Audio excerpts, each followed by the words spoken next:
الرحمن الرحیم۔ معزز ناظرین، ان کیمرہ سیشن میں خوش آمدید۔ آج ہم ایک ایسے حساس معاملے پر بات کرنے جا رہے ہیں جس پر گزشتہ ایک ماہ سے کافی بحث و تمہیص ہو رہی ہے۔ یہ معاملہ ہے ٹرانسجنڈر ترمیمی ایکٹ پروٹیکشن آف رائٹس 2018، جو خواجہ سراؤں کے حقوق کے لیے حکومت پاکستان نے کثرت رائے سے منظور کیا اور اس کے خلاف فقط 3 ووٹ آئے، لیکن سوشل میڈیا پر اس کے خلاف ایک طوفان کھڑا ہو گیا ہے۔ دیکھا جائے تو اس میں ایک ایسی شک بھی شامل ہے جس پر واویلا کیا گیا ہے۔ یہ واویلا کیوں کیا گیا ہے، اس پر آگے چل کر بات کرتے ہیں۔ ناظرین، سب سے پہلے تو اس ایکٹ کو سمجھیں۔ یہ ایکٹ 2018 میں پی ٹی آئی کی حکومت میں شیریں مزاری نے پیش کیا تھا۔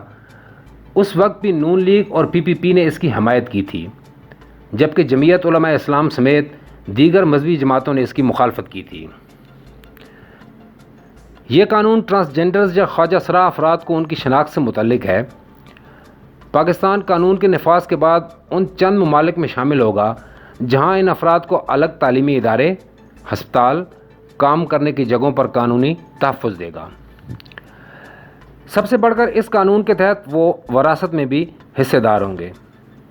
ٹرانسجنڈر پرسن ایکٹ تیسری جنس سے تعلق رکھنے والوں کو اپنی جنس کو منتخب کرنے اور اس شناخت کو سرکاری دستاویز سمیت قومی شناختی کارڈ، پاسپورٹ اور ڈرائیونگ لائسنس میں شناخت کی اجازت دیتا ہے۔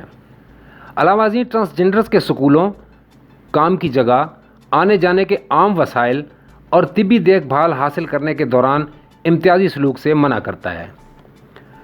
غرض ووٹ دینے سے لے کر قومی یا صوبائی اسمبلی کا الیکشن لڑنے تک کی اجازت اس قانون کے تحت انہیں حاصل ہوگی۔ اس میں جس بات پر سب سے زیادہ اعتراضات اٹھائے جا رہے ہیں وہ ہے ٹرانسجنڈرز یا خواجہ سراؤں کو اپنی مرضی سے مرد یا عورت تسلیم کرانا، جس پر متعدد مذہبی اور سیاسی جماعتوں نے اعتراض کیا ہے کہ اس تناظر میں ہر جگہ ملک میں فحاشی عام ہوگی، کیونکہ جو بھی خواجہ سرا میل یعنی مرد کی طرف جھکاؤ رکھتا ہوگا وہ اپنی جنس فیمیل یعنی عورت لکھوا کر عورتوں کے واش روم تک رسائی حاصل کر سکتا ہے۔ اس کے لیے ضروری ہے کہ میڈیکل بورڈ بنایا جائے اور وہی طے کرے کہ اس خواجہ سرا کی جنس کا جھکاؤ میل کی جانب ہے یا فیمیل کی طرف۔ اس کے علاوہ اس قانون میں ٹرانسجنڈر اشخاص کی تعریف کرتے ہوئے انہیں 3 اقسام انٹرسیکس، حسنہ اور ٹرانسجنڈرز یعنی مرد یا عورت میں تقسیم کیا گیا ہے۔ جماعت اسلامی اس قانون کی سب سے بڑی نقاد ہے۔ ان کے سینیٹر مشتاق احمد نے پہلے بھی اس پر اعتراضات اٹھائے تھے اور اب بھی ان 3 اقسام پر معترض ہیں کہ انٹرسیکس کے علاوہ دیگر دونوں اقسام غیر موضوع ہیں۔ ناظرین، خواجہ سرا یقیناً اس ملک کا مظلوم طبقہ ہے۔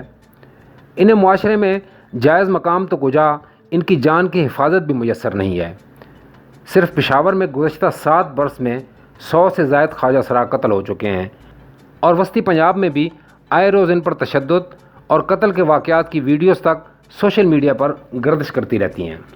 پاکستان میں ٹرانسجنڈرز حقوق کی تنظیمیں اس قانون کے منظور ہونے پر مطمئن ہیں اور ان کا کہنا ہے کہ 18 سال بعد ہر انسان بالغ ہو جاتا ہے اور اپنے برے بھلے کی تمیز سمجھتا ہے، اس لیے اسے خود ہی اپنی شناخت طے کرنی چاہیے۔